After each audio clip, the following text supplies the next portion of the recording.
Live from the 607, it's the Ocho Duro Parlay Hour, where we're talking everything going on in the world of sports. Join in the conversation on social media with the hashtag ODPH, because here we go.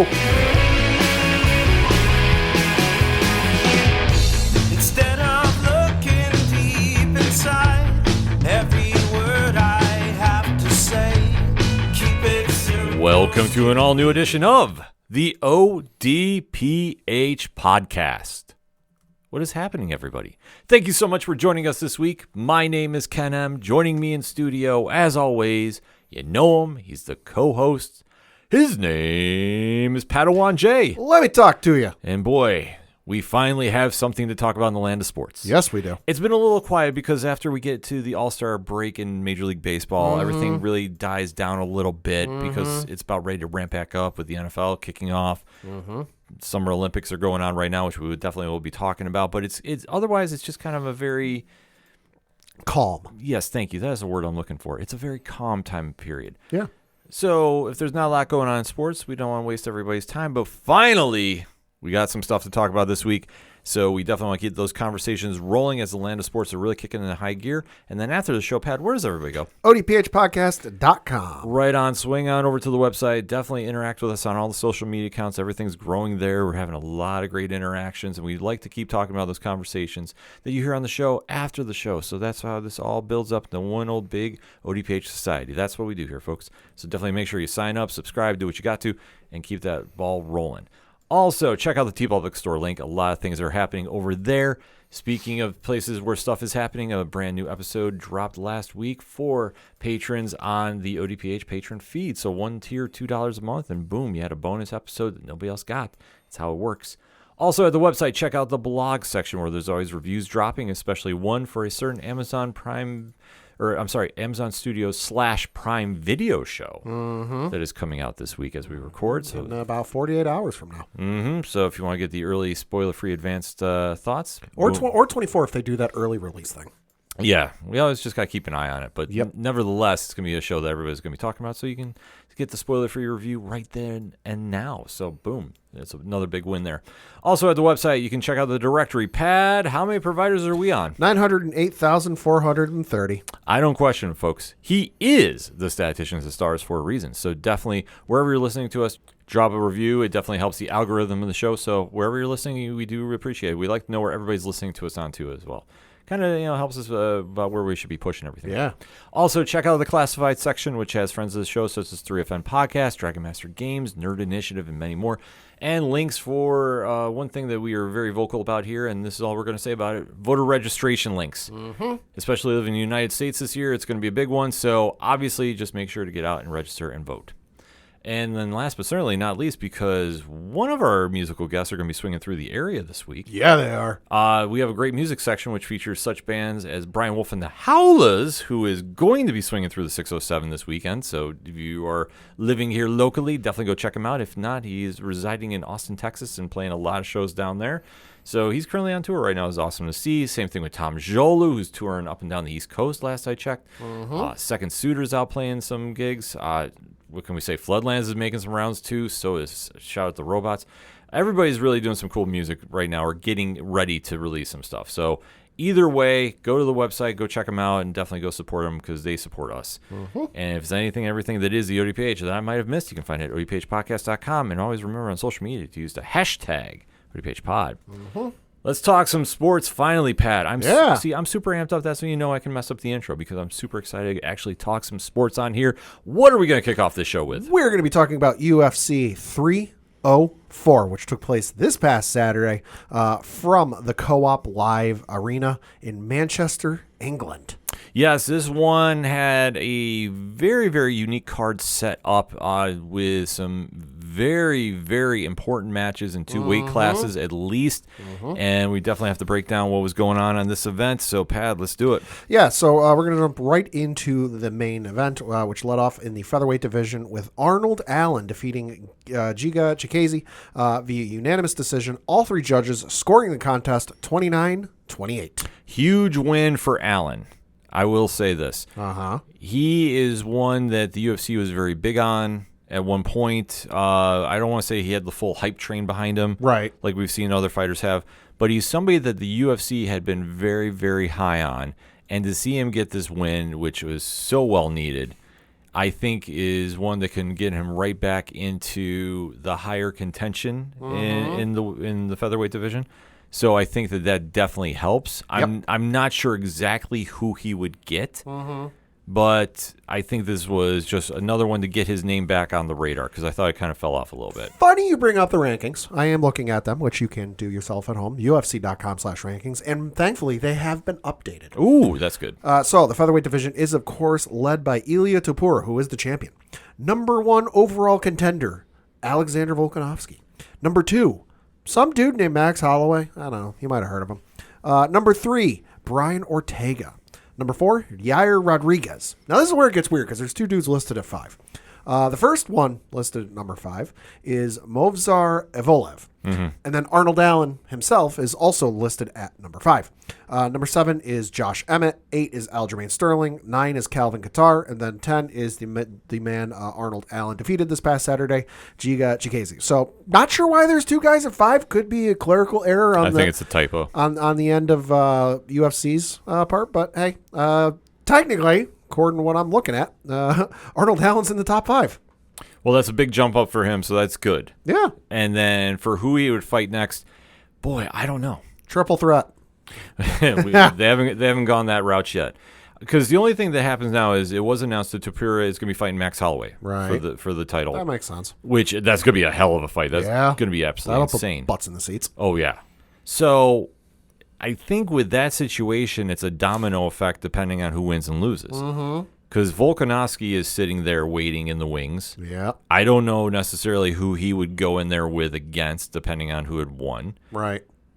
That might be an opportunity for Allen. I know it's a big jump, but I think depending on how you're looking at the rest of those rankings, I think that fight actually makes a lot of sense. Because I think Volkanovski wants to stay active. I don't think he wants to sit by too long. Barring any sort of injury, you would think so. Looking at his last couple fights, Ilia Topuria, Islam Makhachev, Yair Rodriguez, Islam Makhachev, Max Holloway, Jung Chang Sung, Brian Ortega, Max Holloway.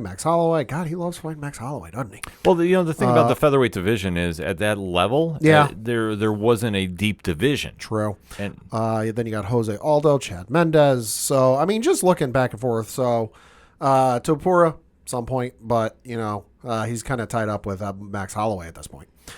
Brian Ortega, he has faced him just the one time. That was back in September of 2021. That was a unanimous decision win. So you might be able to run it back there. Wouldn't necessarily have any issues with that one per se. And then Yair Rodriguez. Let's see that one. I don't remember saying that name. Oh, yes, he did. He knocked Yair out last year. So probably not. So I'd say out of the one, maybe Brian Ortega. Yeah, I mean, it definitely could happen in that situation. Like I say, Volkanovski's got some opportunities. Yeah. And, I mean, even with Rodriguez being there, too, that could be another fight for Allen as well. That's where, like I say, there's a big drop-off after you get rid of Topuria and Max.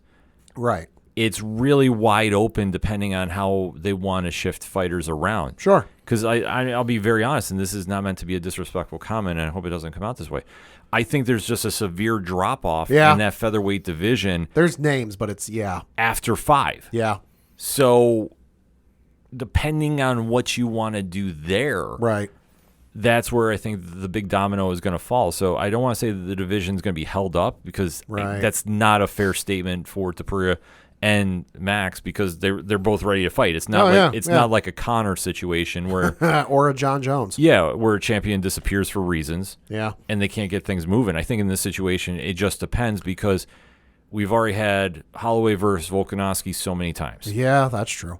I mean, I'm not opposed to Volkanovski facing Yair. Like, it's a harder sell for me on that one just because it happened literally almost a little over a year ago. Yeah. And it was a knockout in the 3rd round. So it's like, okay, has much changed in that year? Maybe not. It's less of a hard sell for me on Ortega because that was in, like I said, September 2021. By the time this fight takes place, it'll probably be early 2025. Mm-hmm. So at that point, it'll have been 3.5 years. We'll just use round numbers and make it simple. Lots changed since then. You know, is Ortega the same fighter he was in 2021? Probably not. Is Volkanovski the same fighter he was in 2021? Probably not. Is that an easy sell for them to tell me, hey, we're going to have Ortega versus Volkanovski as either the co-main or the main event of this pay-per-view? I'm sitting there going, okay. Yeah, I agree with you. I mean, I could see them doing it. It just depends on where everybody fits in. But for Allen to now be in that mix, that does change up some things. Yeah. So that's where I say I think him and Volkanovski would really make a lot of sense. Yeah. But it all depends on if he wants to wait about seeing who wins out of Topuria and Max. Because if it's Max again, I don't think you can do that fight per se. But I don't know. We'll have to wait and see. But this is where things are going to get very, very interesting. And I definitely want to hear our listening audience give their picks about that. Next up was the middleweight division fight where Gregory Rodriguez defeated Christian Leroy Duncan via unanimous decision. All three judges scoring the contest 30-27. Yeah, this one was a lot more lopsided than I thought it was going to be. Yeah. So I thought Duncan would come on with a better performance and just didn't. I think Rodriguez just looked a lot better in the cage. And I'm very unsure where he's going from here. But I think for Duncan, a very tough loss at this stage. Yeah, looking at the middleweight division, not currently ranked from what I can tell for one Gregory Rodriguez. Nope. Chris Curtis is number 15. Anthony Hernandez is 14. Michael Pereira is 13.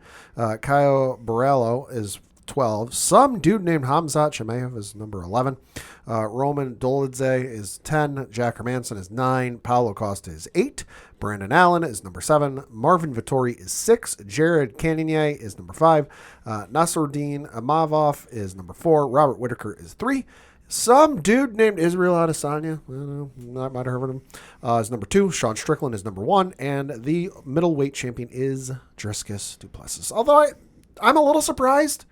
Gregory Rodriguez isn't at least 15. He must be close. They just don't go over 15 on those rankings.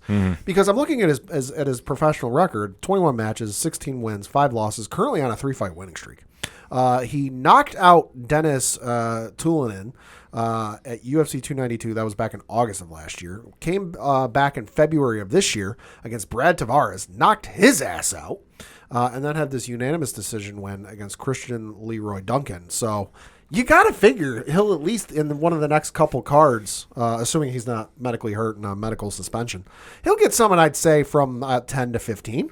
I think he's earned that. I think he'll get low end 15. Yeah. 13 at the highest. His last loss was to Bruno Ferreira at UFC 283, so that was in January of 2023 where he got knocked out in the first round. So, Yeah, this one will be something to watch. Yeah. But I agree with you. I mean, the middleweight division, when you're seeing a contender break in, that's the journey you watch. Yeah. And I think for Duncan, that was a bad loss for him. Yeah. And Rodriguez is a benefit for him, so we just have to see where Rodriguez goes from here.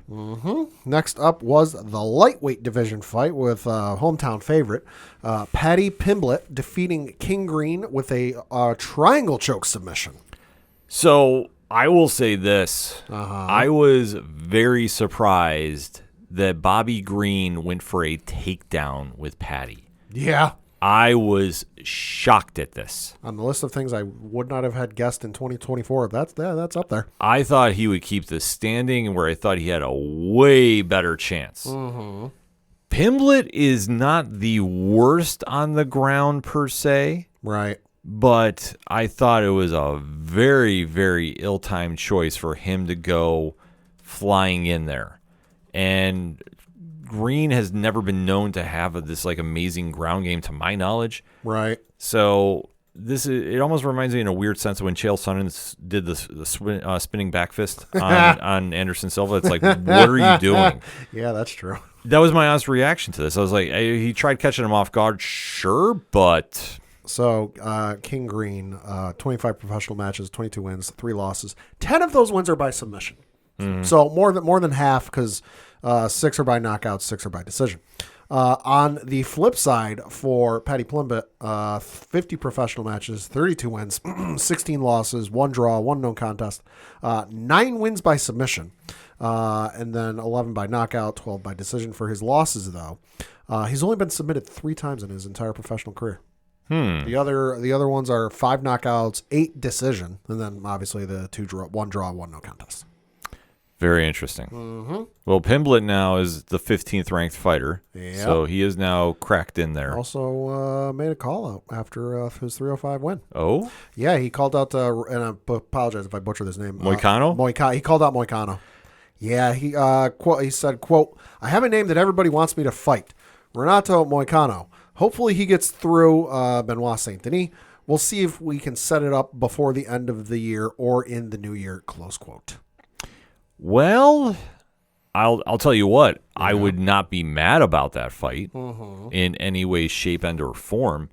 That is a jump up for him, but I think he's earned that right now. Sure. So this is kind of a weird situation as well because the UFC is very, very big on Paddy. Yeah, they are. And understandably so. Understandably. He's a character. Charismatic as all can be. Wants to make a run in WWE. Yeah, which he'd be perfect at. Yeah.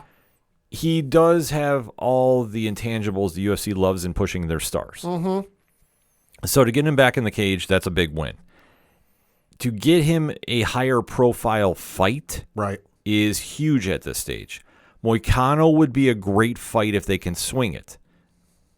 I don't know if they necessarily would. That's a 10 to 15 jump. Yeah. But it's not out of the realm of thought. It's happened. Right. So if he can make that happen, I think that's a brilliant choice by him.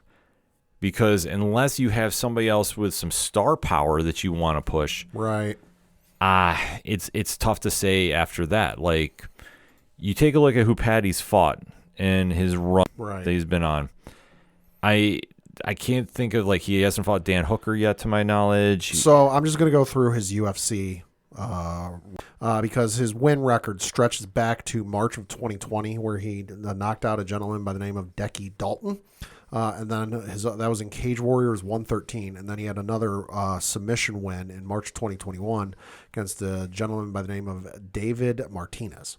So then he comes into UFC. First fight was at UFC Fight Night in September of 2021, where he knocked out Luigi Vendramini. Next fight is a submission win against Rodrigo Vargas in March of 2022.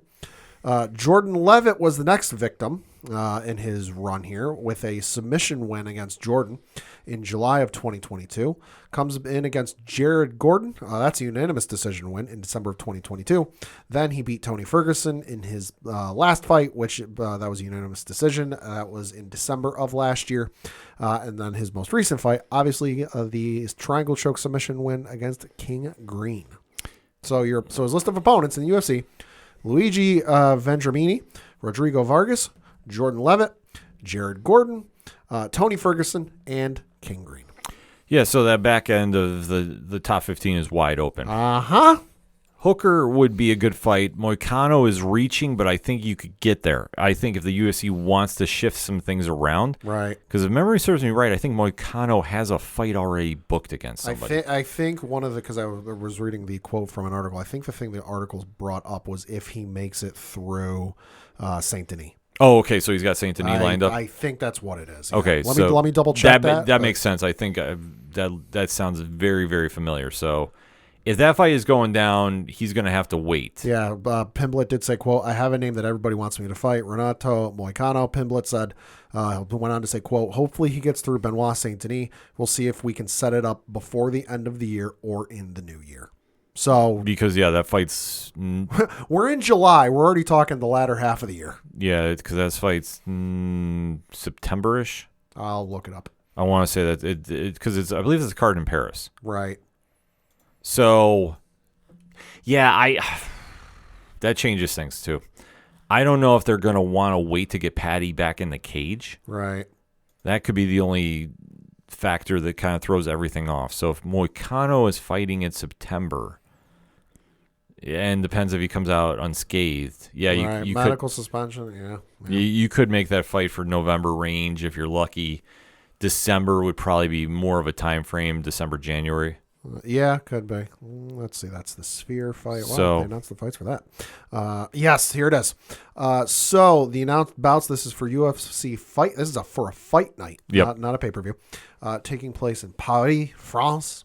And yes, Renato Moicano versus Benoit Saint Denis is announced for that card. Yeah, so barring anything happening like an injury where St. Denis needs to pull out or anything like that. 307's Yeah. got some. I'm just looking to see a possibility. Like, there's nothing scheduled. 307's got some stuff. They're not that going to turn around that quickly. Yeah. There's a fight night in mid-October that's got some stuff. Probably still too soon.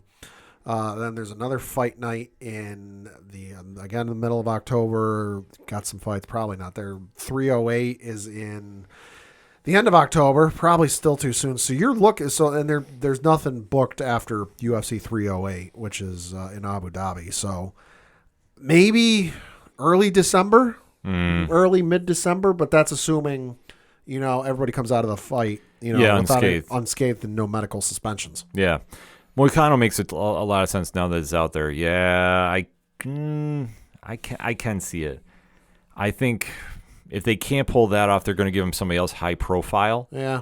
So looking at that division, I mean, you can literally have a pick of names, I think. Right. I think anybody that's outside of the top 5, I think you can definitely plug and play a little bit. Right. But I do like that Moicano fight. I do really like that. So we'll have to wait and see. I mean, the UFC has done crazier things. So if they want to have Patty wait and then come in for their New Year's Eve week card, I could see that. And that could definitely make a lot of sense. Next up on the card was the heavyweight division matchup between Tom Aspinall, who is the interim champion, taking on Curtis Blades. And you had Aspinall emerge victorious, defeating Curtis Blades via knockout at 1 minute of the first round. What can we really say? I mean, Aspinall came in ready to go. Obviously, the first time he fought Blades, he had that horrific knee injury. Yeah. So he went down. This one, he looked very crisp. He looked very sharp. Really took a hold of Blades and just finished them early, which now poses the question I think a lot of MMA fans have been asking. I know that he immediately called out John Jones after. Well, on TV, a little more shots afterwards. Right. On TV, the post-fight interview, he did say, quote, "Hello, John. I have nothing against you personally. I just think I'm better than you. I just know that I can beat you in a fight, so I'm coming for it," close quote. He did say later, though, this is at the post-fight press conference, Aspinall said, and I quote, "John's the undisputed champion, but I'm the best in the world, if that makes any sense. We know what John's doing. John was there crossing his fingers and toes tonight, hoping I'd lose to Curtis. Let's not bullshit about it. He posted about it loads anyway, that I'm going to lose to him. That didn't happen, so that's the fight I want next," close quote. John did have a reaction to Tom Aspinall's comments, tweeting. This was tweeted on Sunday. Quote, "Supply and demand at its finest. I love it," close quote. So, well played, John. Read into that what you will. I don't know. Yeah. It's fun banter. It's fun banter, but the question mark is still, where does John fight next? I mean, I would say, unfortunately, at this stage, that division's held up by him. Yeah, it is. And whatever he opts to do, I know that it's still heavily implied.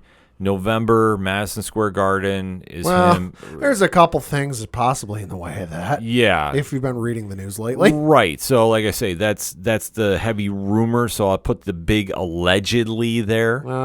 Is him and Stipe Miocic. I know that he's always wanted to do that. I have never heard anything official about MSG being a place in November. It usually is. So big focus right now has been the Sphere, but now that that's announced and out of the way, we might get something soon. Yeah, I could imagine. That's why I say I'm putting the heavy, I don't know, but I'm assuming. You know what? Well, you know what they could do? There's that autograph thing going on in... Fanatic Fest? There's Fanatic Fest going on in the Javits or whatever it is in New York, or whatever that's going on. We know WWE is going to be there. It wouldn't be out of the realm of possibility to see UFC there and announce something there. Well, I think that would be a heck of a cross-promotion there. Yeah. So I'm not ruling that out. And then Conor McGregor versus Shawn Michaels at WrestleMania. No, I'm kidding. No, I don't think that one's happening. No. If I'm not mistaken, the Fanatic Fest is in 2 weeks. I'm not looking that up, but I'm going on memory. So I think the UFC would want to make a splash like that. I could definitely see them doing it. And if they can announce John Miocic, then that would be a heck of a fight. But that's where it goes back to, I think that's the only person John wants to fight. Yeah. And John can call his shot. So if he doesn't want to fight Aspinall, which I could understand, Right. because at this stage in John's career, John wants big money fights. I'm not blaming him. Right. I think it's smart. So is Aspinall really box office? Not at this stage, in my opinion. No. He's a great fighter, don't get me wrong. He's a good fighter to put on a card to pad it out or bump up the buy rate. Yeah. Should he be running a division? No. Well, at this stage, I just don't think he's got the pedigree for it. No. I mean, but do I think he's going to get there? Absolutely. If he stays healthy, I think the sky is the limit for him. But I think at this stage, though, for where you have to go through John, if John doesn't want to do it, I can fully see John just fighting Miocic and saying, it's been great, CL. I could see that. Yeah. I fully see that. So if he doesn't want to do it, you have to find someone to do an Aspinall. Because you'll have to make that the real title, not the interim title he has. Right. And then you have to go through contenders. And honestly, at this heavyweight division, there's not a lot of box office names. I know there's one that's floating in the atmosphere, and that is somebody that would move up to heavyweight. And I think that this would be a more interesting fight than John versus Aspinall. Yeah. And that's Alex Pereira. Oh, that would be good. And if Pereira does this, lock him in for the Hall of Fame. Like, he, as weird as this might sound, he might make an argument for the GOAT status. It could be. I mean, the more simple answer without, him jumping up is, like you said, Aspinall's the interim. You make him champ. I'm looking at the rankings. Aspinall's number 1. Cyril Gane is number 2. I'm looking at Aspinall's mixed martial arts record, 18 matches, 15-3 record. He's not fought Cyril Gane. So, I mean, the easy answer is, okay, John's not around anymore. Aspinall's the champ.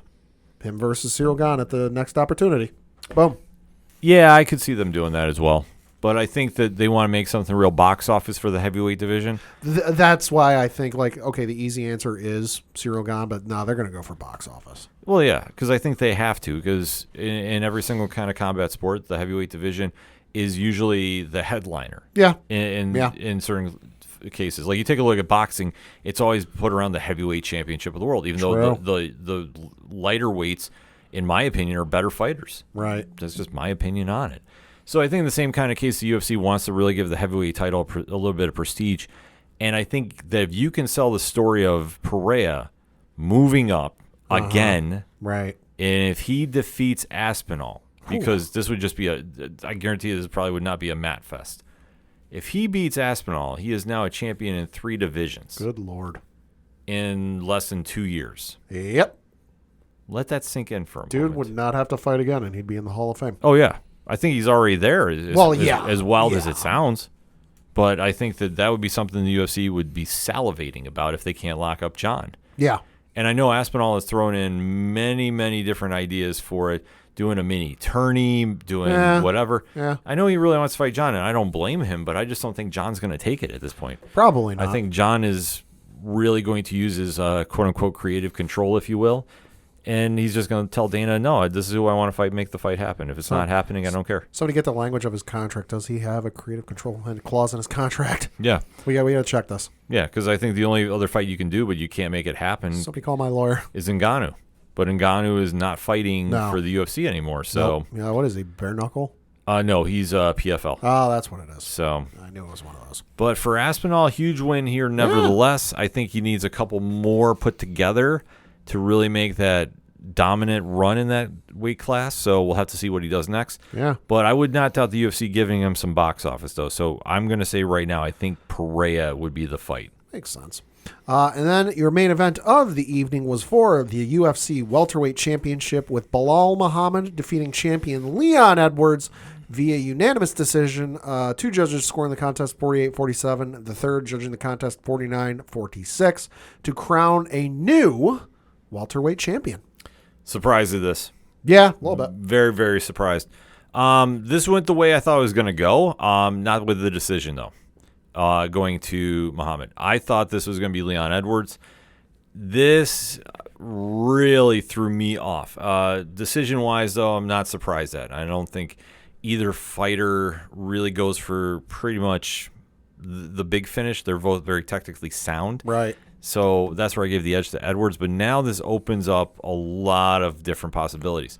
For Muhammad, seeing this being opened up and where he could go fight, I think there's only one name that really is jumping out to me, and that's Shavkat Rakhmonov. Okay. I think that they're very high on him, and rightfully so, the number 3 ranked fighter. I think that's the only option you have for him. Right. I know Colby Covington came out of wherever he's been calling the shot, but he's already gone. Never mind about him. Yeah. The only dark horse per se to maybe sneak in there is Jack Della Mendolina. Mm-hmm. I think that's an outside shot. Yeah. But I think the safe bet, if I have to say, like, who's next is Shavkat. Okay. I think that is probably the closest of a lock we're gonna have. It's going to be either Shavkat or Kamaru, because Kamaru Usman is number 2 ranked fighter in that division. It's not going to be Leon. Leon's still technically number 1, but that fight just happened, unanimous decision when, I don't see any reason they'd run that back. And I agree with you. It's either going to be Shavkat or I'm even going to throw in Kamaru Usman because he's number 2. Usman would make sense too. Yeah. I just don't necessarily know what he's thinking because he's been really quiet lately. Like we haven't heard a lot from him about plans. Because obviously being defeated by Leon Edwards, that kind of took a lot of wind out of the sails. A little bit. So where does he go from here? I would not argue if he did get the shot, though. I think the shot would be very well deserved. I just think though they want to go with Shavkat. Like that's where I'm seeing that really wind up going. Right. So especially if he's on an 18-fight unbeaten streak. Yeah. Like there's no way you can deny him. Really, that's the crazy part. And then I would say the downside is for Edwards.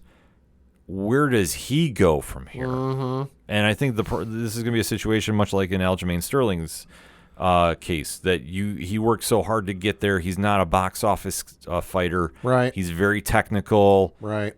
It took him forever to get a title shot. He wound up throwing the Hail Mary head kick, wound up knocking out Usman, ran with it.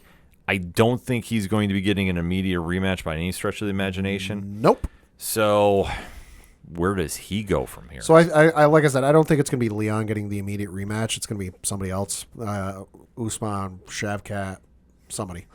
And in the meantime, in between time, Leon will get somebody else in that top 5, even maybe top 6, 7, whatever you want to do. And I think if it's one of those like dramatic, holy shit, he's back. Mm-hmm. Holy shit, like he figured it out. And it's one of those, social media moments that everyone who's watching the fight is talking about. Okay, then you can talk him into a title fight. But if it's just another one of those, it's a Leon Edwards fight. I don't think so. No, I don't think he can either. Too. I think that would be a JDM fight possibly. Could be. I think that would make a lot of sense to do it. Could be. That's the weird thing is I honestly don't know where he goes from here. Right. And I could see him getting somebody outside the top 5, which I know it sounds very insultive, and I don't mean for it to be. Right. But I just think that in that weight class, it's a tough call. That's why I say, I think JDM would be a great fight for him. Right. I just don't know if they're going to do that. Right. But a lot of headlines are coming out of UFC 304. Mm-hmm. And especially with the announcement of the fights at the Sphere, too. Yeah. We talked a little bit about that. I know that, obviously, putting Tapria and Max Holloway. Yeah, I'm making my way to that fight. Now, I should have kept that page up. There it is. So this is taking place in the Sphere on Saturday, September 14th, 2024. The announced fights on this card are... I'm sadly mistaken. No, that's not the Tapria Holloway card. No. You've got Sean O'Malley versus Merab Divishvili for the Bantamweight Championship. Right. You've got Alexa Grasso versus Valentina Shevchenko for the women's flyweight title. That's the one I mixed up because I thought that one was going to be headlining the one that is over with Tapria and Max. Oh, you've got Brian Ortega versus Diego Lopez in the featherweight division. Bantamweight division matchup between Raul Rosas Jr. and Aori Quiling. Women's bantamweight matchup between Irene Aldana and Norma Dumont. Lightweight matchup between Ignacio Bajomedes versus Manuel Torres. Flyweight matchup between Edgar Charas versus Kevin Borjas. Another flyweight division matchup between Ronaldo Rodriguez and Ode Osborne.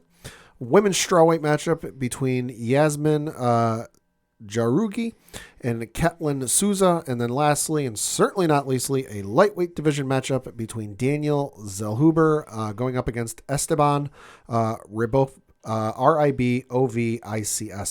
Ribovic, I think is how you say that. So those are your currently announced fights. Yeah, the Sphere card is absolutely stacked, too. That's why I say they've been announcing some fights since we last talked on the sports show. Right. Dupriya and Max, I know that was brand new. That's why I thought it was going to be headline in there, and I thought Sean and Mirav was going to be the co-main. But that's a hell of a card, though, too, with Grasso and Shevchenko going at it again. Yeah. So there's a lot of things to be excited about. So really, the wins and losses really matter more so than ever before. Albeit, though, I think we'll end this segment talking about some comments that came out after the card, because I know you want to address this, Pat. Oh, boy. Yeah, so this really all started back a couple of days or however long it was before UFC 304 took place. And that was King Green, who gave a request to Dana White and said, quote, "Uncle Dana, let's spice it up a little bit. Can we offer 100 G's for it for the post for the bonuses?" Said, "Can we get $100? Can we get $100? Let's spice it up a little bit." Close quote. So, there were some cheers, and then Dana White said, "Leon says yes." So made it official. The bonuses for the fight had been doubled, 50,000 to 100,000. Then the card went down, and the card went south rather quickly. Yeah. Because if you did not watch the card from the main event on the early prelim, so that was on ESPN Plus and UFC Fight Pass, all the way through the preliminary card that was on ESPN2 and ESPN Plus, and then as we mentioned in the breaking down the card, the first two fights, so a total of 1, 2, 3, 4, 5, 6, 7 fights in a row, went the distance, dragging things out a little bit, and which led to I know there was a question post-fight which somebody asked, are you going to do the bigger bonuses going forward? And Dana said, and I quote, "I think tonight showed that we should not give out bigger bonuses. Upping them doesn't change anything. It doesn't make anybody fight any harder. It doesn't change anything. I'm not doing this again, ever. Today was the last day that I'm doing that. Not saying that in the future the bonuses don't get bigger in general, but I'm not going to be at a presser say 200, 300K. Fucking never again. Never again. You can thank everybody on this card for that," close quote. He went on to say, quote, "Nobody fought any harder. There was no sense of urgency. Holy shit, I want the $100,000. 7 straight decisions. Who gives a fuck that it's nearly 7 a.m.? It's fucking 7 o'clock in Vegas. Whatever. Never again. 7 straight fucking decisions. The $100,000 was a real big fucking incentive. Woohoo, let's get it, boys. Fuck that shit. Never again," close quote. So those were Dana's comments. And on the one hand, I can understand where he's coming from. You offer, this bigger payday, I guess you could say. But and they kind of respond with, as we alluded to, 7 straight decisions. But at the same token, though, I would counter with the time I feel does play a little bit of part into it, because we're sitting here on the East Coast, and England, specifically Manchester, is 5 hours ahead of us. So when if you're on the East Coast, take a look at whatever time you're in now and add 5 hours to that. So the card took place at East Coast time. So the main card started at 10 p.m., which meant it started at 4 a.m., which, unless somebody's a real nut job and decided to train their entire camp fighting at 4 a.m., I'm not sure anybody was ready for that kind of turnaround. See, I'll counterpoint this. Okay. I would say, think of this like the NFL terms. Like when you have to go play in Denver. Sure. How many days out do you come in to get used to the mile high air? Usually about 3, 4. Okay. Something like that. I guarantee you those fighters showed up early in England and were ready for it. That could be. I'm going to just say this. I agree with Dana about this. And I think what he did, and let's face it, we've had over the years, fighters complain about pay. Yeah. You have the opportunity to have the bonus doubled. There was a lot of lackluster performances that we didn't talk about. Oh, I agree with that. So if you're not going to have that incentive to literally have $100,000, which if you're complaining about money, you're going in the cage and leaving it there to try getting it. Like, nobody left anything. You can tell he certainly felt this when I scrolled down to the bonus awards. Nothing got fight of the night. Oh, yeah. Which, I mean, I can't say I blame him. Performance of the night went to Patty, and then there was another that was for $200,000. Yeah. There was a $100,000 performance of the night given out to both Tom Aspinall and Mick Parkin, who fought on where the heck did he fight? He fought on the early prelims. He was the second fight on the early prelims. He knocked out his opponent in the first round. Well, and I agree with those, because I think those were the only fights that really stood out. Sure. I just think that for the rest of the card, when you have that opportunity, especially when the fighter pay is a very hot button topic, you got to show up. And I think for a lot of them, they didn't. And it was very puzzling to hear that when that was doubled, like, nobody was taking any chance. I think it's startling, but I understand what Dana's saying. But I think what he's overall going for, in my unofficial ODPH podcast opinion, I'm not going to talk about this at a press conference. Yeah, that makes sense. I think that he's going to say, like, look, if somebody goes in, let's say somebody does a Masvidal Ben Askren knockout, right? They're going to get paid, sure, on top of the bonus. Let's be honest about it.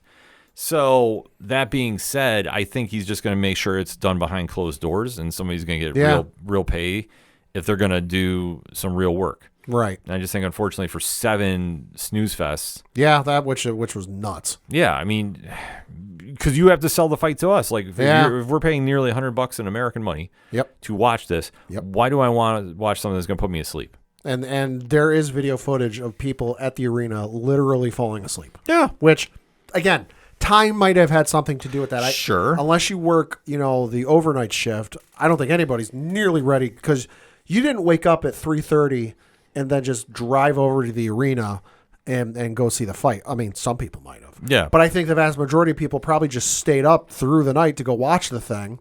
And I think if it had been at least a little more exciting, they would have stayed awake.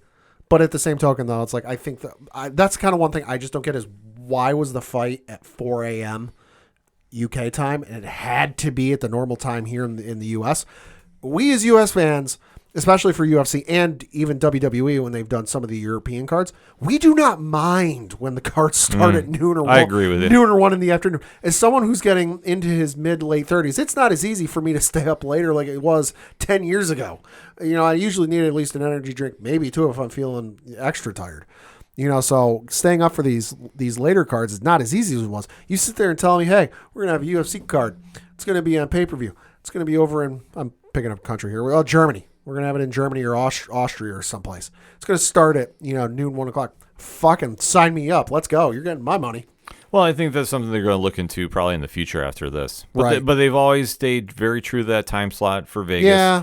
I mean, that is their home base, so I understand that. Yeah. I think it's going to be something that they might take a look at moving forward about doing international cards, in that sense that I remember if it's a regular fight night, they're on in the afternoon on Saturday. So maybe it was a deal just to see how this was going to work, but I think if this is any indication, the card in general, I mean, really made a statement for the negative. There is a lot of very, very interesting scenarios coming out of this. Right. With no clear-cut answers. So I think the UFC is just kind of happy to get through this and on to the next one, because they've been announcing fights left and right. Yeah, they have. And we'll definitely be talking to them here on the ODPH. So that being said, hit us up on that hashtag ODPHpod. UFC 304 is in the books. How'd your fighters do? Where do you think everybody's going from here? Let's talk about it, shall we? First, we're going to take a quick break. We'll be right back. The content you are listening to is part of the Nerd Initiative Podcast Network. For more info about the home of pop culture positivity, check out nerdinitiative.com. Coming back for another segment on this edition of the ODPH Podcast. And finally, it's time to talk some wrestling. Hell yeah. So this weekend, the WWE is putting on the party of the summer with its annual Summerslam event. This year, the festivities will be taking place in Cleveland, Ohio, and it is a stacked card that has a lot of storylines that we need to dissect and break down. So, Pad, let's talk about it. So, kicking off, like you said, from the Cleveland Browns Stadium in Ohio. I know the pre-show starts at 4 in the afternoon. Yeah. Good Lord. Well, here's the one thing we got to remember, too. And I know some people online were complaining about it and saying, like, oh, everybody complains about AEW cards. Here's what they've been doing for the Big 5 pay-per-views. Sure. They do long pre-shows. 3 hours, though? Yeah, because what they'll do is they'll just start. I remember the Rumble being 2. No, it was 3 hours. Oh, it was? Oh, okay. I believe it's 3 hours. So was WrestleMania. Oh, okay. Because they set up the desk outside, and they were having everybody. This was when Caleb Braxton was still there. Yes. Wade Barrett, Booker T, and I want to say Sam Robert. No, from Hot 97. Oh, Peter Rosenberg. Thank you. I was blanking on his name. He will be in town. Yeah. So they would all sit out there. They'd have certain wrestlers come up and talk, and like they make it very fan oriented. So that's where I say, like, I'm not doubting that they're going to do this for the show. Okay. Well, when you say that, it makes sense. At the time when they announced it was going to be pre-show starting at 4, I was like, that seems earlier than normal. But now that makes sense. Yeah. Going through the card and the matches we know this far, wouldn't be surprised if we see maybe 1 or 2 on the pre-show. They haven't lately, but we'll see. These are the ones we know, and probably the one everyone is talking about the most is the singles match between CM Punk taking on Drew McIntyre with special guest referee Seth freaking Rollins. Arguably one of their best storylines, if not the best storyline in WWE right now. Uh-huh. The build-up has been great. CM Punk coming back from AEW to WWE has not been met with welcome arms. Drew McIntyre has re-upped his contract with WWE and has been nothing short of a beast on the microphone. Story of his career thus far. And finally colliding after Punk was injured at the Royal Rumble. He unfortunately was not able to compete, but he has stayed very relevant in story. That's something that a lot of story writers should keep track of, too. If somebody's injured and they can do something like Punk did, keep them relevant on TV, I think that's a long way to having a storyline be successful. Adding Seth Rollins into the mix, who makes sense. It makes perfect sense, too, because knowing about his feelings about Punk before he came into WWE. Yep. This is a combustible situation that everybody has been waiting on. I know Punk just did First Take this morning on ESPN. Great segment, too. I love hearing what he had to say about it. So if you haven't checked that out, go check it out online. This has all the makings for a main event. Yeah. And I will say, with everything going on here, I am going to call Drew McIntyre winning based on an accidental interference from Seth Rollins himself. Okay. I'm going to agree with you on the Seth Rollins interference, but I think it's going to go the other way because I think Seth has not been as obsessed with CM Punk. He's been as vocal as Drew McIntyre has been in how much he does not like him and did not want him back on screen and off screen, I guess you could say, not WWE screens, but like still interviews. And I think, listen, Seth set it up where, like, listen, he's going to be impartial. He's going to do this, but, you know, he might not get to 10 count. He might count to 20. He might count to 100. He might count to 1,000,000. You know, the possible DQs. Who knows? He said he could turn and look the other way. I think inevitably Seth is going to try and screw CM Punk out of a win because he's got as much of an axe to grind against him as Drew does. But as is the case the last, 6 months, however long it's been, anytime you try to screw CM Punk, it doesn't work in your favor. It kind of gets back in your face. So I think Punk's going to come out victorious, but that's because Seth tries to interfere and it backfires. Yeah, I think they'll definitely keep this feud going no matter what. So because I think, and the reason, part of the reason I'm thinking this, Drew still has the bracelet the fan gave him that's got his wife's and his dog's name on it. I think that's going to be the shot at the end of the match once it's all said and done and over with. Drew laying there, quote unquote, unconscious, and Punk takes the bracelet back and puts it back on his wrist. See, I think that's where he's going to be waving his hand in the air victorious. But I mean, hey, a lot of different ways this can go. This is true. Next up is a singles match for the WWE Intercontinental Championship with Sami Zayn defending his belt against Braun Breaker. This will be a hell of a match. Sami Zayn, the ultimate underdog. Braun Breaker is looking like an absolute monster on the main roster, taking out people left and right. The speed that he's running into people, hitting his spear is amazing. Mm-hmm. And I think now is the time you do the belt switch. I think so. And it's nothing against Sami. I think they have other plans for Sami. So that's why I say I think this feud ends now. I think those plans could get teased a little bit by the end of the night. I agree with you. So that's why I say it's going to be Braun Breaker. Sami also praising Braun Breaker a little bit, saying in an interview that came out today, quote, "Anybody who takes a look at him, Braun Breaker, his trajectory has been incredible. His strength and speed, obviously, it's like it jumps off the page. Even personality-wise, I know he's not there yet in the sense that the fans haven't seen it yet, but this guy will have a very magnetic personality eventually when fans start to see that side of him, close quote.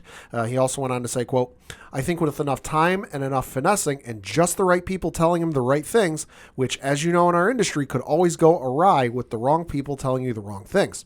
I think if he stays the path, he's going to be a very complete player, and he's going to be about more than just a strong guy who runs really fast and hits a great spear. I think there is a lot more to his game than that. He's going to be good. I just hope it's not at my expense at SummerSlam, close quote. He's not wrong.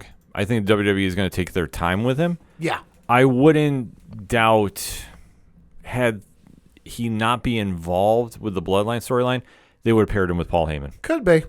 And I don't doubt this. I would say Paul Heyman is probably working with him. I wouldn't doubt it. So I would say let's see where he is in about 3 to 6 months. And Yeah. I think he's going to be light years ahead of where people think he should be. But yeah, no, I agree with you. I think it's going to be Braun, and that's because Sammy's going to be a little busy here in the next couple months, but we'll get to that in a minute. Yep. Next up is a singles match for the WWE United States Championship with Logan Paul defending his belt against L.A. Knight. Yeah. Listen, I think you and I both agree on this one. L.A. Knight all freaking day. Yeah. I think this one has been built up very quietly, but it's still Yes. been very good. Logan Paul, megastar. Love him or hate him, he goes in the ring. No question about this. Yep.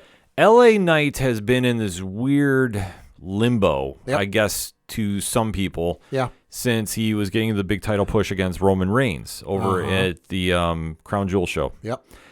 And since he's lost, we've all been waiting for him to get involved with a mid-card title, which I Sure. think is the smart play for him. Yeah. So that being said, I don't doubt him winning the U.S. title. Yeah. That frees up Logan to possibly start getting into the world title mix. Could be. And I think for LA, this is his chance to prove to the company he can carry a title as a champion. And I think that he can really elevate this to a different plateau if he's given the right program to work with. So that's Yeah. why I say I think this has to be LA Knight, because if it's not, I think the whole movement is Yeah. done. Yeah, no, I agree with you. I think it's got to be L.A. Knight. Nothing against Logan Paul. He's done very well, and he's been very good in the ring. But, it's going to be interesting to see if L.A. Knight does win, what they do with Logan Paul. Because, like you said, I can see them doing him in the world title picture, but I could also see that going another way with a certain Viper going after the world title, the Universal, Undisputed Championship. So that's going to be interesting to see. I could also see Logan Paul taking some time away because he's like, hey, I got business ventures and other things I need to take care of. I'll come back around Royal Rumble time. I could see that. So that'll be interesting to see. But regardless of what happens to Logan Paul, I think LA Knight is going to emerge victorious. Yes. Next up is a singles match for the Women's World Championship with Liv Morgan defending her belt against Rhea Ripley.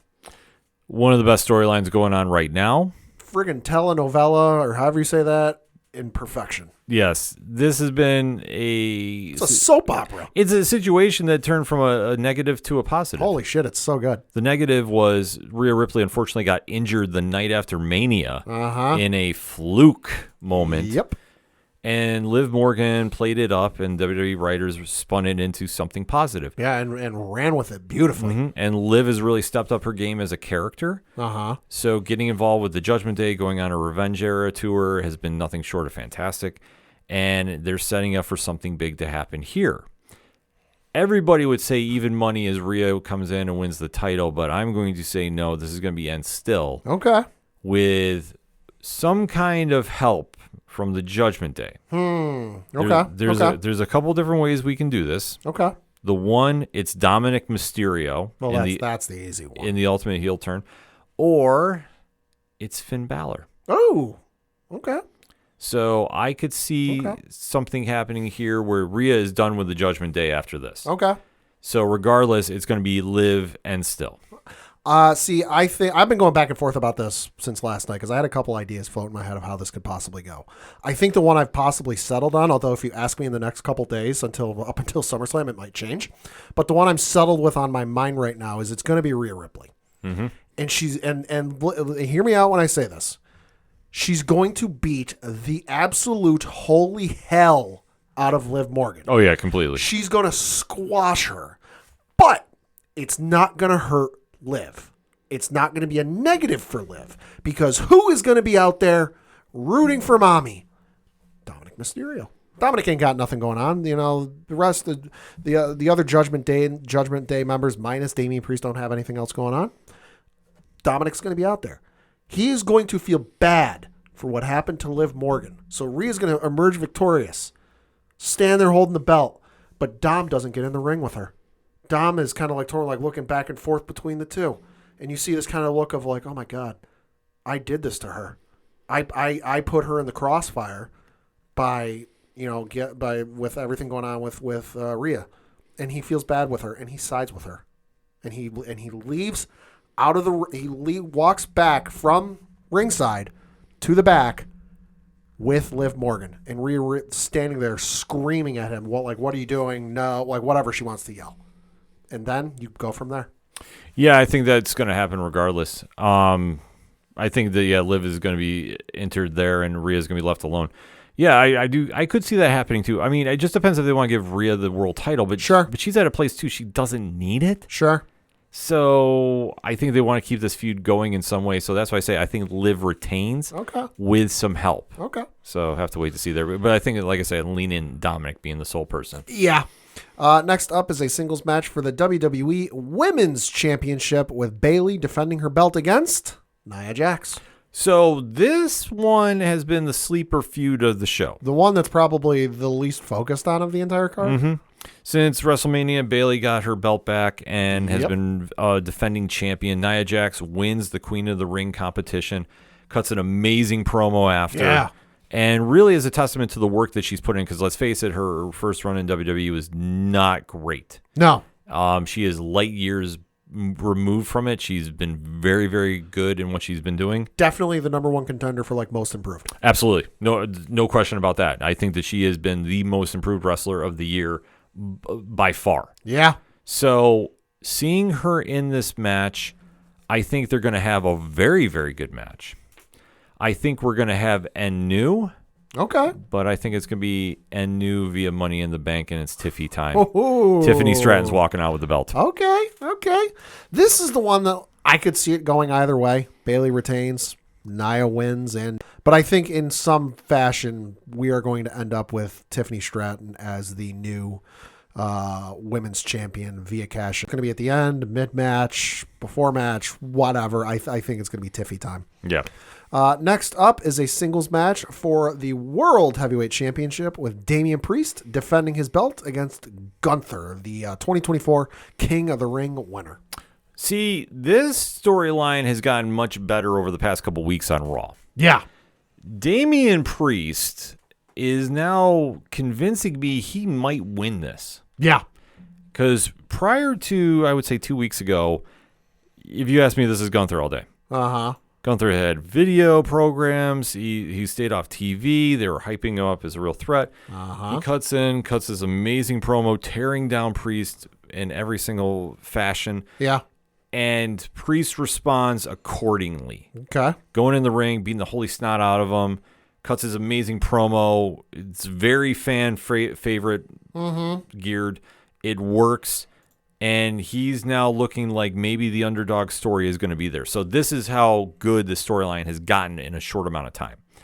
So that being said, I think it's still going to be Gunther. Okay. But this is where Finn Balor costs him. Oh. I think Finn's going to have a busy night. Okay. And I think that by the time it's all said and done, Damian Priest and Rhea Ripley are both out of the Judgment Day. Okay. Finn's in. Possibly a surprise member is added to the mix. Okay. Liv is in, and we go from here. See, I do think Finn Balor is going to get involved, but I think it's going to be to try and help Gunther, or not Gunther, Damian, and he's going to he might come in with the intention of trying to screw Damian, but it's going to end up screwing Gunther and letting Damian get the win. And we've already seen how much of a man Damian Priest is to second chances, forgive and forget. And, never mind that gentleman's agreement. Yeah, you get as soon as I deal with Gunther, you're gonna get a shot. Mm-hmm. I think what's gonna happen is Finn's gonna come in to try and interfere, end up screwing it up, costing Gunther the match. Damian's gonna get a pin. Gunther's gonna be pissed because he's like, listen, I wasn't pinned clean. Finn interfered and blah blah blah blah blah blah blah. And Damian's gonna go, no, you know what? You're right. You do have a claim. You do deserve a second chance. I'm going to give you a shot at Bash in Berlin, which is the end of the same month. The end of next month. This is taking place on August 3rd. Bash in Berlin's August 31st. Story's already built in. You have Gunther versus Damian Runback at Bash in Berlin, but for this match, I think it's going to be Damian retaining. I mean, I'd love to see it because I think Damian needs it more. Yeah. So I'm hoping you're right, but like I say, I'm just going to go with the Finn interference. If it doesn't happen here, they will do that ending at Bash of Berlin. Like I said, because Gunther from Vienna, Austria, matches in Berlin, about 8-hour drive for you. Those of you overseas, it's 685.3 kilometers. So about as close to a home match as you're going to get these days. Yeah. So, and I think that'd be a great show to do it on. Yeah, that's kind of, once they announced Bash at Berlin, I figured if Gunther was going to win a world title, that's where it's going to be. Yeah, I could definitely see that happening too. I mean, there's a lot of different ways they can go with it, but that's Sure. how good the storyline's been. So. Yeah, been crazy good. And then we got one more match. Almost forgot about this. Yeah, I was going to say we got the big one. Got the big one. This is a singles match for the undisputed WWE Championship with Cody Rhodes defending his belt against Solo Sikoa. So, obviously, the ramifications of WrestleMania are still haunting Cody Rhodes. Roman Reigns is out of the bloodline. So is Jimmy and Jey Uso. Yep. In its place is the Gorillas of Destiny. And now Jacob Fatu. Uh-huh. So, the bloodline has been really running crazy on SmackDown. Almost to the point where I know some fans have been very vocal online. It's the same old thing every week. However, in this case, they're building up the storyline that Solo and company are a more dangerous threat than Roman was ever. Starting to look that way. That's for goddamn sure. Well, when you add the additions of Tama Tonga and Tongaloa, you're going to do that. And then you throw in Jacob Fatu, who is an absolute his own right. You're going to really have a different feel to this bloodline. And I think it's been working. And I think that now going into SummerSlam, there's a few things that could happen here. Okay. One, Solo wins, but I don't necessarily know if I like that. Because if he wins, because it will be with some help. He's not going to win on his own. Correct. Then you really start rehashing the old bloodline storyline when it's not even 6 months old. So I don't think that happens there. Right. I think what is going to happen is Cody Rhodes wins. Sure. Bloodline comes in. Cody gets some help. And then we see a debut of somebody that some fans have forgotten about. And that is Hikuleo. Uh-huh. So I think Hikuleo is going to debut, maybe with a different name in WWE. I know there's been a couple rumored. Rumor for one is Tala Tonga. Yes. Because that was a trademark that was filed. So I could see him coming in and making a big impression, being the tipping factor of the fight after the match. Okay. And then I think we get Roman Reigns returning. And I think that he comes in with, you're going to hear them celebrating, and then all of a sudden you're going to hear Paul Heyman grab the mic. The place is going to explode. Yeah. And then Roman comes out and literally wrecks everybody. See, I agree with you on most of that. I don't think Hikuleo's going to debut here. I think that's going to be down the road because I think the thing you and I both agree on is they're setting up for Survivor Series War Games with Bloodline 1.0 versus Bloodline 2.0. And I think when they eventually come down to that, we're going to get to that point where Bloodline 1.0 is sitting there going, you don't even have enough members. You're still short one guy. And they're like, nah, we're not. And that's when Hikuleo will come out. So I think they're going to hold off a little bit longer for that. I don't think he's going to return here because I think what's going to happen for this match, usual Bloodline shenanigans, ref bump, ref's unconscious, ref might get thrown into the stairs 4 times like he did the last one. But then Solo's going to start talking like, oh, I'm better than Roman. You know, I deserve this more than Roman, whatever, blah, blah, blah. Then you're going to see Paul Heyman come out.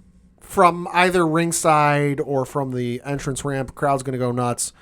Crowd turn around, and he's just going to either say something, make a hand gesture like, no.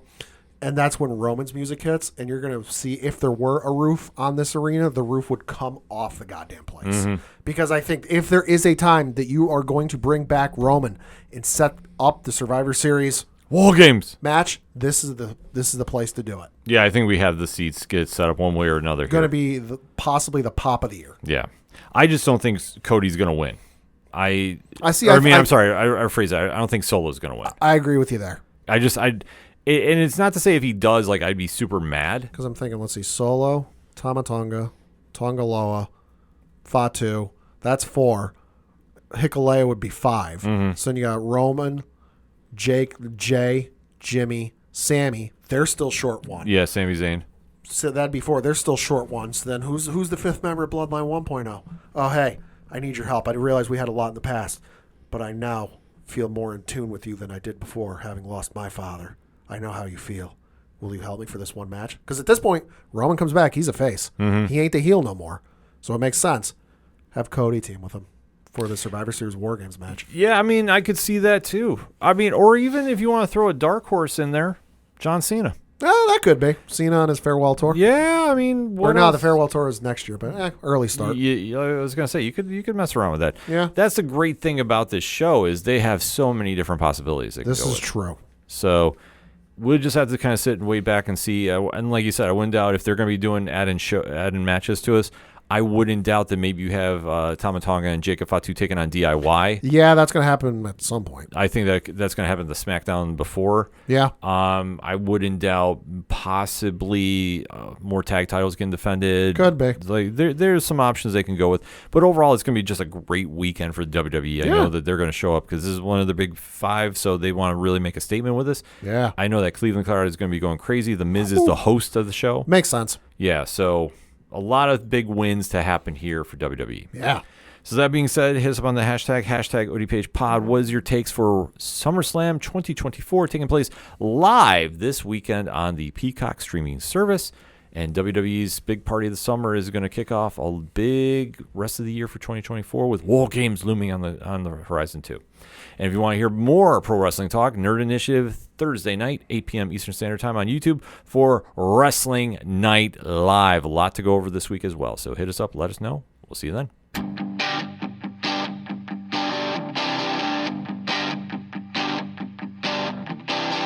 This is Tom from Tom Joe Lou, This is Matt from Sideroom Sounds. and you're listening to ODPH Podcast. Wanna go where no one knows my name, to the desert, the oceans, or the plains. 'Cause I wanna. Coming back for the final segment on this edition of the ODPH podcast. Pad, what you got? Got a couple things to talk about. First of which is obviously the local minute. It's been a couple weeks. So looking at the standings for the Eastern League division, that is, of course, the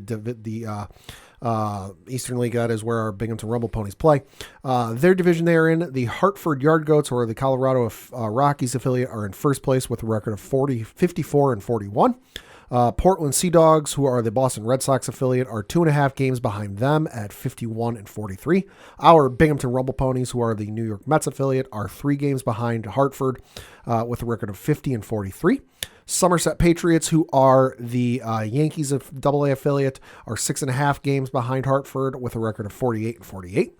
The Reading Fightin' Phils, who are a AA affiliate of, I mean, if you couldn't guess, the Phillies, are 11.5 games out of first place with a record of 43 and 53. Then you've got New Hampshire, who are the AA affiliates of the Toronto Blue Jays, in last place, 16 games out of first place with a record of 37 and 56. Looking at the Rumble Ponies schedule from this past week, they were on the road playing Richmond. They lost their game on Tuesday by the final score of 8-4. One on Wednesday, 9-4. One on Thursday by the final score of 2-1. Lost on Saturday, 5-2. Lost on Saturday, 4-3. And then one on Sunday by the final score of 4-2. They are home this week. They are playing New Hampshire. They're playing Tuesday, 6:35 p.m. Eastern. Wednesday is at 1:05 p.m. Eastern. Thursday is at 6:35 p.m. Eastern. Friday is 7:05 p.m. Eastern. Saturday is 6:07 p.m. Eastern. And then Sunday is at 5:05 p.m. Eastern. Got a couple of interesting promos going on this week. First of which is on the Wednesday, July 31st game. That is Super Splash Day. It says, grab your towel and swimsuit and join us for a baseball and water extravaganza. The grandstands at Marabito Stadium will turn into a water park with hoses and water balloons soaking the crowd. So I'm going to look up the weather for that day because that could potentially be a really nice way for people to cool off on Wednesday. Yeah, it's going to be like 80 degrees. So probably not a bad idea if you're looking for someplace to cool off and go watch a baseball game, cool off with some water balloons and hoses. Could be fun. Then the Thursday game is another game where they are going to shed their Rumble Pony name and become the Cantores de Binghamton. Yes. That is, of course, it says, quote, whether patrolling the mountain cliffs of the Andes or the hills of the southern tier of New York State, the condor inspires awe in all who see it. Los Cantores de Binghamton are majestic, graceful, and athletic birds, evoking the ball players who call Binghamton home. The colors of the uniforms of Los Cantores de Binghamton honor the flags of Venezuela, Colombia, and Ecuador. Nations where baseball is a treasured sport and where so much great talent in the minor and major leagues hails from. So you got that going on. Friday night, August 2nd, another fireworks night, but it is Pop Star Night. And this one says, are you ready for it? Shake it off and come join Rowdy and Ruby at Marabito Stadium for an enchanted night full of your wildest dreams. It will also be friendship bracelet specialty jersey. It says the Binghamton Rumble Ponies will wear special friendship bracelet themed jerseys for Pop Star Night. So if you can't tell, this whole thing is a promotion for like Taylor Swift Pop Star Night. And I know one of the promotions they got going on, it's not listed on their website for promotions, but if you attend the game, I think it's like the first 500 fans or something like that in attendance, will receive an entry to win a signed guitar from Taylor Swift. You can purchase entries at the game. I don't know what the price is, but it's not limited to the 500 people. It's just the first 500 people into the stadium get a free entry. After that, you got to purchase an entry to win said guitar. But yeah, you could possibly go to this game and walk home with a guitar signed by the biggest pop star on the planet right now. Which, hey, even me, that'd be kind of cool. Then you've got on Saturday, as I alluded to at the time, it's 607 Saturdays, which says, join us on Saturdays as we recognize the great communities of the 607. Each Saturday, we will pay tribute to a different community thanks to our friends at the Agency and Leadership Alliance. And this one also going on is a top prospect bobblehead going on. You got Jet Williams. It says the first 1,000 fans in attendance will receive a limited edition Jet Williams bobblehead. So that's definitely something to check out if you're a collector. And then Sunday, got a Kids Eat Free Sunday, which says every Sunday, kids eat free at the ballpark thanks to our friends at McDonald's Mac Clark. All children 12 and under will receive a voucher for a hot dog and a small soda. It's also Carnival Night. Says join us for a night of circus fun as Marabito Stadium transforms into a community carnival. It's also Senior Stroll Sunday, which, as we've said in the past, all fans 60 and older can take advantage of discounted ticket specials at the Visions Federal Credit Union starting gate box office. And then for the first 30 minutes that gates are open, all fans can take a stroll around the warning track. It's also Kids Club Sundays, which says every Sunday at Marabito Stadium is a Dick's Sporting Goods House of Sport Kids Club Sunday. It's never too late to sign up your little Rumble Ponies fan for the coolest club in town. For only $15, you get a ticket to every Sunday home game, lanyard with ID badge, t-shirt, member exclusive events, 3 exclusive Kids Club events at Dick's House of Sport, a one-time 15% off your purchase in the Armory Team Store. And this is presented by Lords Guthrie. So for more tickets, information, all that good stuff, bingrp.com. Right on. Then we got to do a little bit of an Olympics update because, hey, Olympics are going on. Yes, they are. Got a medal count total going for you. In terms of total overall medals, gold, silver, and bronze, number 1, United States of America with 26. Hell yeah. Second is France with 18. The People's Republic of China is in third with 14. Japan is in fourth with 13. Great Britain in fifth with 12. Sixth is Australia with 11. Also tied for sixth is the Republic of Korea with 11. Also tied for sixth is Italy with 11. Ninth is Canada with 6. And rounding up the top 10 is Brazil with 4. Of course, the one everyone points to and everyone looks to is, of course, gold medals. Mm-hmm. Japan is in first place with 7 gold medals. The People's Republic of China is in second place with 6. Australia is in third with 6 gold medals as well. France is in fourth with 5. The Republic of Korea is in fifth with 5. You've got the United States of America is in 6th with 4 gold medals. Great Britain is in 7th with 4. Italy is next in 8th with 3. Canada is in 9th with 2. And then Hong Kong is in 10th with 2. Definitely a lot of good action going on with the medals. Did you see that? What was it? Badminton the other day between, I know it was the U.S. and somebody else, where they were just going back and forth. It was fucking nuts. Yeah, it's crazy. Team USA basketball obviously doing very well. Can't complain about that. But yeah, Olympics are on. Olympics are a lot of fun. Hey, U.S. men's soccer, good for those guys. And if you haven't seen it, even if you're not a United States listener, look up the video from the U.S. women's rugby team. That game took place today as we record. Won the game as time expired against Australia, who I guess is like a big powerhouse with women's rugby. So it was a little bit of an upset, but they ran the ball back. I think they said it was like 94 yards or something. Like if it equates to an NFL field, they basically had a 99-yard fumble return. Is essentially what happened. They ran the ball all the way back as time expired and had the U.S. women win. Absolutely nuts. Yeah, it's crazy. But, yeah, I mean, this is always a cool time to see. Yeah. I think with everything going on in the world, a little break with sports is not a bad thing. Then we got to talk a little bit of baseball because as we record, it is the MLB trade deadline day. So a couple of trades going down. Not going to go through everything, just kind of some of the big ones that are jumping out. Took place today, though. You had the San Diego Padres acquired closer Tanner Scott from the Miami Marlins. So definitely Padres figuring they're going to be in things at the end of the year, looking to shore up their bullpen a little bit. You had the New York Yankees actually acquired a name some of you fans might be familiar with, and I know I was when I saw the name. I'm like, wait, is there any relation? Turns out there is. They acquired left-handed pitcher Mark Leiter Jr. from the Chicago Cubs in exchange for minor league infielder Ben Cowles and right-handed pitcher Jack Neely.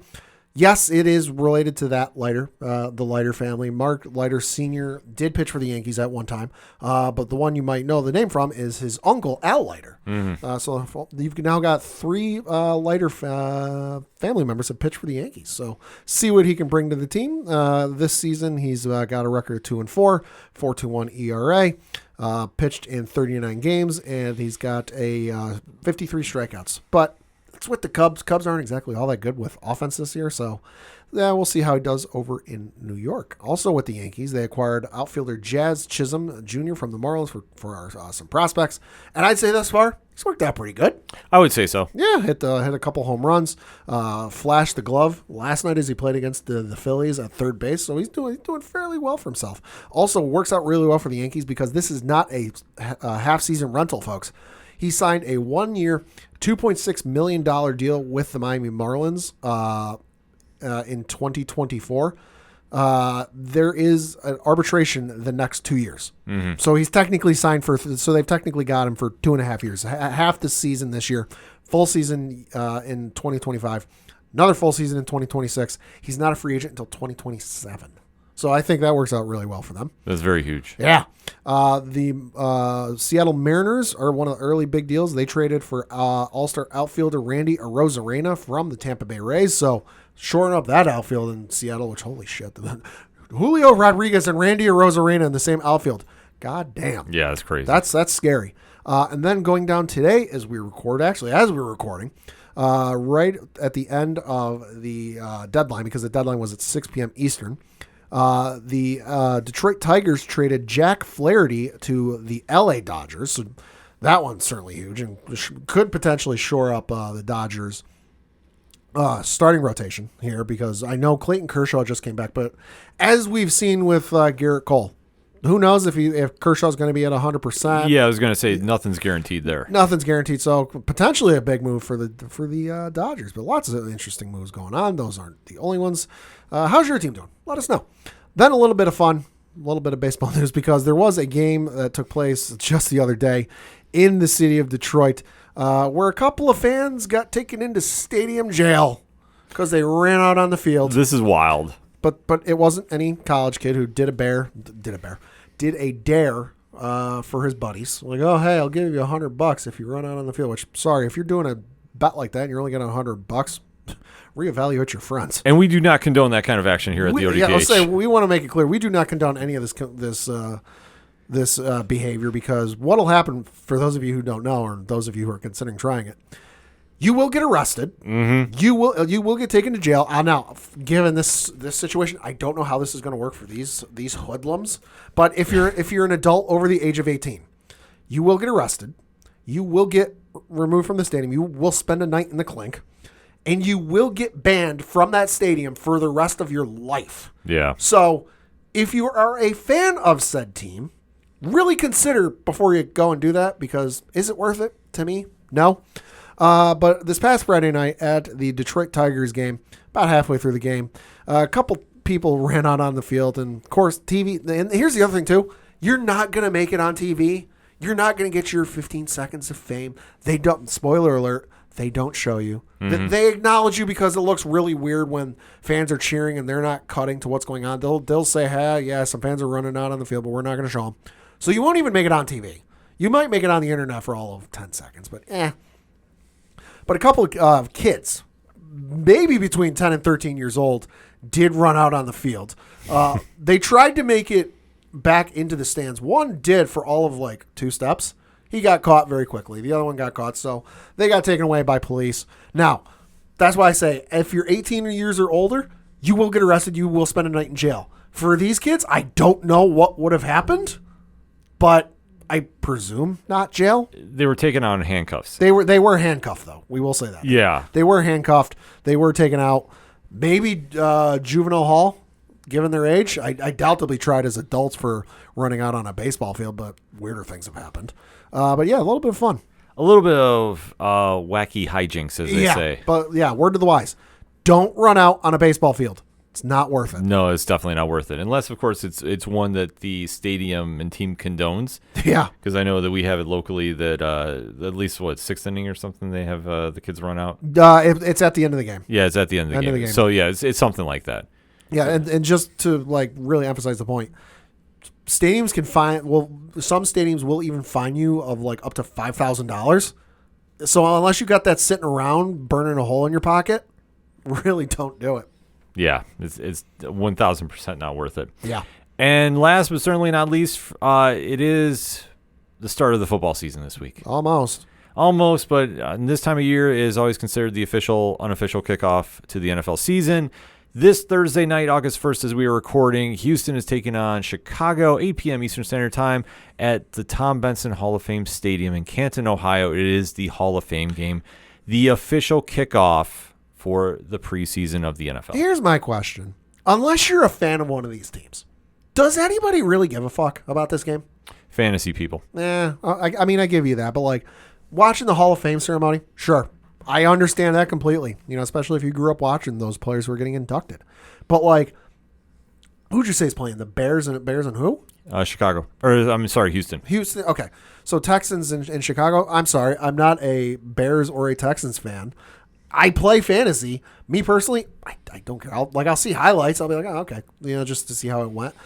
It's the first preseason game of the year. We know they're not going to be playing super long if they play at all. I think I heard Caleb Williams isn't going to be playing in this game. No, he's sitting out. He's sitting out of this game. Like if you're a Jets fan, Aaron Rodgers reportedly isn't going to play this preseason at all, which that I understand. Well, I understand. He never does, if memory serves me right. Probably not, but at least with this year, I understand that given the injury he's coming back from. But like the first Hall of Fame game, hell, even the first preseason game, outside of highlights, I really don't pay that much attention to. No, it's not something to take because they'll be in for a series. Yeah, the quarterback might throw a pass. Mm-hmm.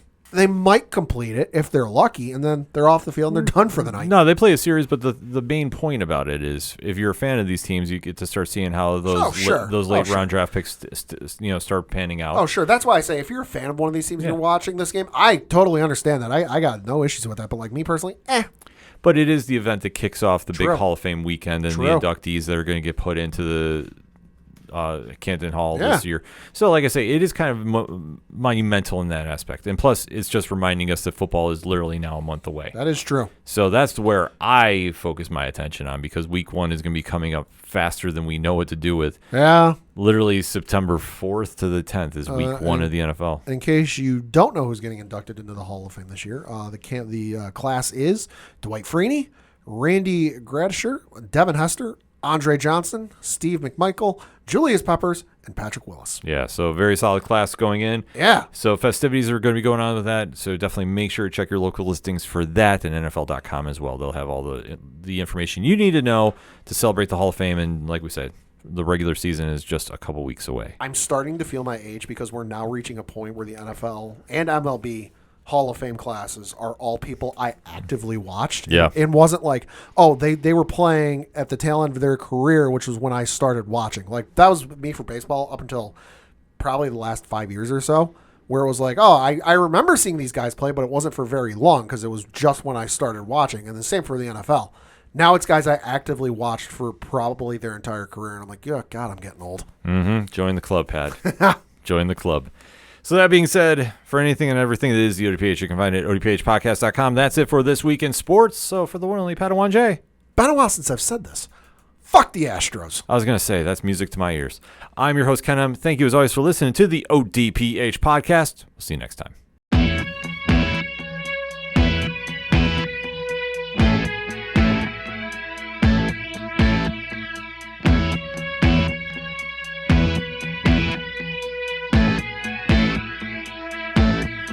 It's such waste of time swiping left and swiping right on people you could know. 'Cause anyone who's worth a damn be worth way more than a picture could ever show. You could find the right light, find the right angle, and never find your soul. And it can feel like a losing battle, and this plot is full of holes. This modern way of finding love just makes me feel so alone. And I can't be the only one sick of staring at my phone. So look up, talk to me, a better way to spend our energy. Just look up, talk to me. We don't have to float alone on the open sea.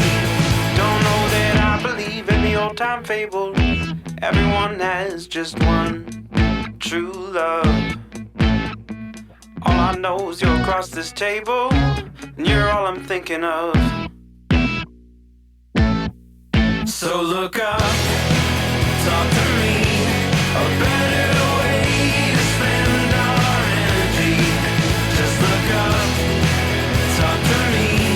We don't have to float alone on the open sea.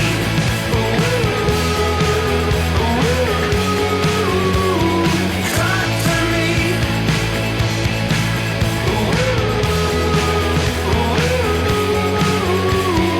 Talk to me. It's such waste of time swiping left and swiping right on people you could know.